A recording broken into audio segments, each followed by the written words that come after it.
So, as I said, the Catholic faith is more a foundational thing. Like you'd say, I'm Australian, I'm a woman, it's the sort of the basis of, who you are in some respects. So if you, went into hospital, you'd say, I'm Australian, I'm Anglo-Saxon heritage, and I'm Catholic. So it's that sort of foundational statement. But yes, it's changed over the years. It's no longer what I would say very doctrinal or dogmatic, but something into which my spirit can sort of tap into to find those well springs in which, in my Catholic journey, and all the places are not the same. So the Catholic faith gives me diversity of places where I can nourish my spirit within.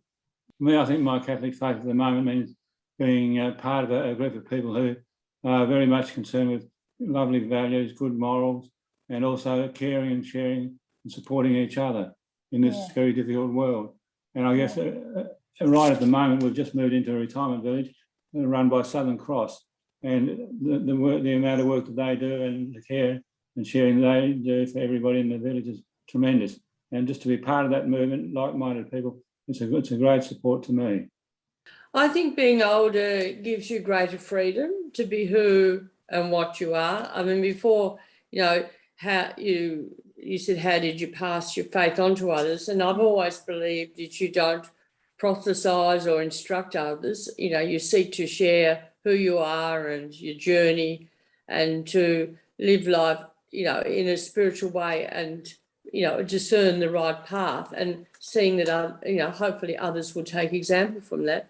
But I think as you get older, you can do that more easily. You don't have the same sort of fear, and you can be perhaps different from the crowd at times, and you don't have the same fear as you might have had when you were younger, or what,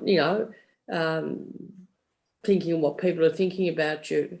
One of the greatest joys would be actually looking back over a long period of time and seeing things have gone, by and large, really well. The family have turned out the way we would like them to have done. Our friends have stayed friends with us. Yeah. We've had a few sicknesses from time to time, but at the time that seemed huge. But looking back now, we can see it all fell into place. We coped with it really well. It was a challenge, we got through that. And there's a real amount of joy in knowing that what we set out to do has been basically achieved. The family are going really well. They're happy to have very good friends. And despite the odd up and down, it's been a wonderful journey. So it's nice to look back on that now and say, yes, what we set out to do, we basically achieved, and that's been wonderful.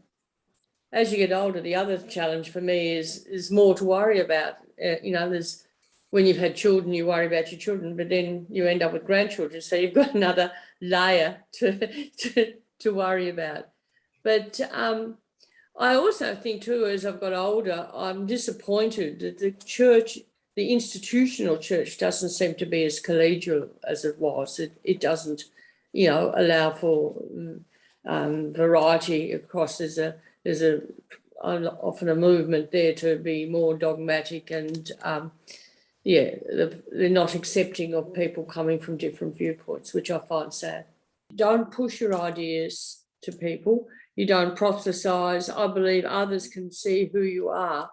And the spiritual dimension, I think, is what touches others. So basically, be who you are and find your wellspring, and that gives you the energy which will then go out to the others, and that energy is the spirit within. And if you can tap into that energy and that energy flows out to others, I think that way people learn more than if you try and be a person who stands on their soapbox and tells people what to do.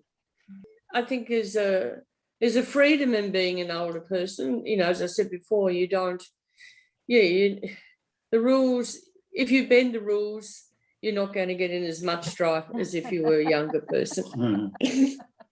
Well, I think the faith is something that you share by example. And basically, if you're caring and sharing with other people, and if you do unto them as you want them to do to you, it's a great starting point. And if people can get that idea, I think that's what we should be looking at. I guess the other thing is too, for me, partly looking back now, in the early days, it was probably more rules and regs that you're concerned about, making sure you got all those right. Whereas now, and it's part of age as well, and being a bit more secure in my faith, I can think of a personal relationship is more important. So that's why when we go to a home mass, we feel part of that community, and then the mass is a celebration of all that we are.